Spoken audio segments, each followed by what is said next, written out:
ว่าอายบ่มีภัยคิดว่าอายสิจริงใจ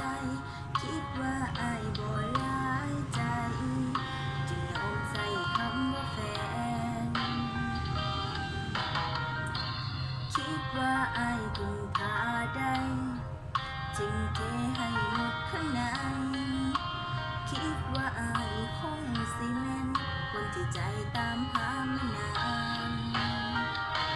แต่สุดท้ายลายเสื้อมันก็ประกง